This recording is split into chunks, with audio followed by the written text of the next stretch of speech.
If all countries in the world are drowning in debt, then who exactly is on the other side of that debt? The United States has total debt exceeding $40 trillion today, the highest level in its history. The European Union has surpassed $15 trillion in total debt. Japan has reached around $10 trillion. Even countries like Saudi Arabia, which controls much of the world's oil, or export giants like Germany and China, are buried under massive debt. But here a strange contradiction appears. If everyone is in debt, then who exactly is the creditor? This is the domain of archives of money, where money, power, and history intersect. And nothing here is as simple as it seems. Debt is more than just a burden. It is one of the fundamental building blocks of the modern world. Wars, crises, economic booms, and collapses all rise on top of this invisible system of debt. And if you follow the chain of creditors long enough, you will arrive at something unsettling. The world is not indebted to a single fixed entity. It is, in a sense, indebted to itself. But that does not mean everyone benefits equally. To understand how global debt has surpassed $320 trillion, nearly 3 times the size of the global economy, we need to go back to the beginning. Long before credit cards or digital transfers, the concept of national debt was born not on Wall Street, but on the battlefield. In 1694, England was at war with France, and its treasury was running out of gold. To survive, the king turned to merchants and wealthy financiers. In exchange for steady interest payments, backed by future tax revenues, these financiers provided the crown with the funds it needed. To manage this new borrowing system, the Bank of England was established. This was revolutionary. For the first time, a state could spend money it did not yet have. In return, creditors received something invaluable, a promise from the government, and that promise could be bought, sold, and traded. This was the birth of government bonds, the core of the modern financial system. France adopted the model. The Netherlands refined it. The newly independent United States used it to finance its revolution and expand westward. National debt was no longer seen as a weakness, but as a sign of strength. The ability to borrow became a measure of the ability to govern. Empires once conquered land to obtain gold. Now they issued bonds to generate interest. The battlefield had evolved into the balance sheet. Fast forward 300 years, and debt has become the world's largest export. The United States carries around $38 trillion in debt. Japan exceeds $9 trillion, and global debt grows by roughly $1 trillion every 100 days. Every government is in debt.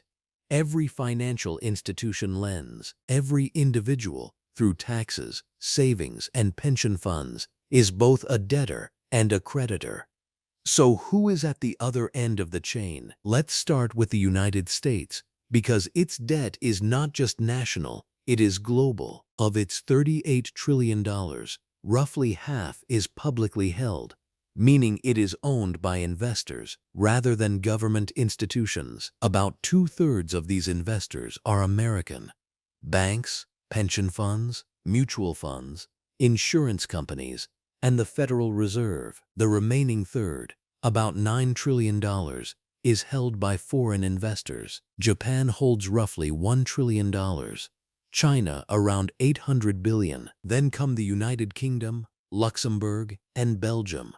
So when people say America is indebted to China, it is technically true, but it represents only about 2% of the total. Most of America's debt is in fact owned by America. The Treasury issues bonds. Banks and funds buy them. The Federal Reserve often purchases those bonds and creates new money in return. Americans pay taxes. Those taxes cover bond interest. That interest flows back into American pension funds. It is a closed loop. The debt is real, but the creditor is often a reflection of the same system. And this mechanism is not unique to the United States. It is global. Japan lends to the US through bonds. The US lends to Europe via the IMF. Europe finances developing countries through the World Bank. Developing nations, in turn, invest their reserves into Western bonds, lending money back to developed economies. It is a global game of hot potato, but the potato is made of promises. Every country holds another's IOU. Every promise is backed by another promise. It is like a poker table where everyone is borrowing chips from each other. The only rule that keeps the game going is that no one leaves the table. But there is a fourth layer, and it is the most powerful: the markets. Behind every government bond stands a vast network: hedge funds, pension funds, sovereign wealth funds, and central banks. They are the true referees of the credit system. They decide which countries can borrow cheaply and which must pay high interest just to survive. When their confidence disappears, currencies collapse, governments fall, and economies are reshaped overnight. Democracy decides who governs. Markets decide who governs. Markets decide who survives. And at the center of this system stand central banks, the high priests of the modern age. Central banks do not just manage debt, they create it. When the Federal Reserve or the European Central Bank buys bonds, they create new money in return. A liability on one balance sheet becomes an asset on another. Every unit of money in circulation corresponds to debt somewhere else. There is no such thing as debt-free money. Every coin, every banknote, every digital balance carries an invisible IOU.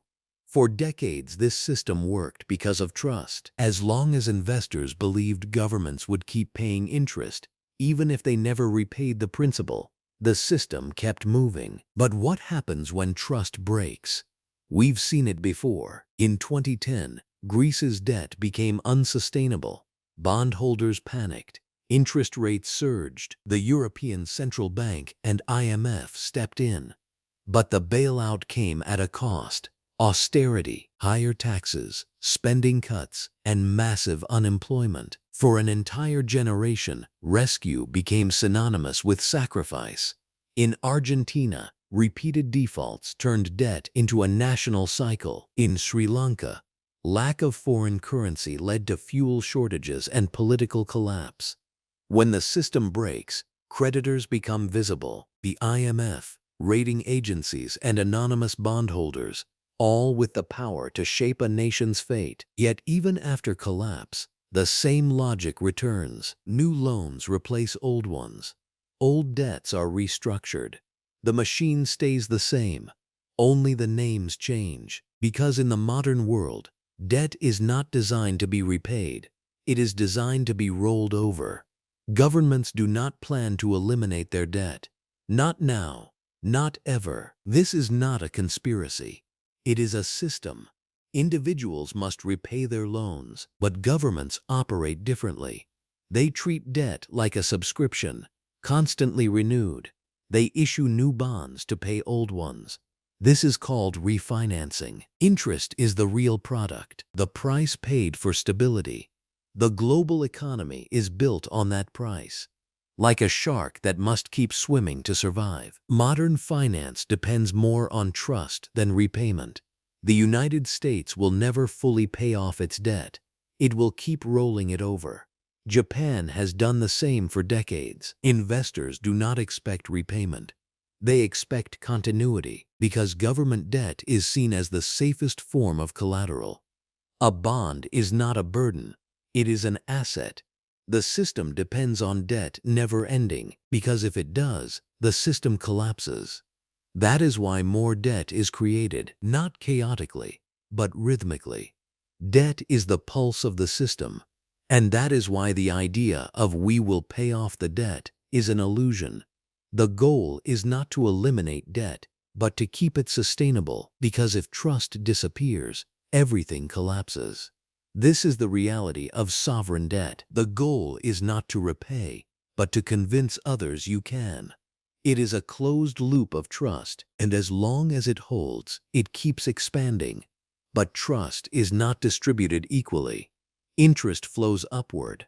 Debt is not just transferred between countries, but between classes. That is why inequality and debt rise together.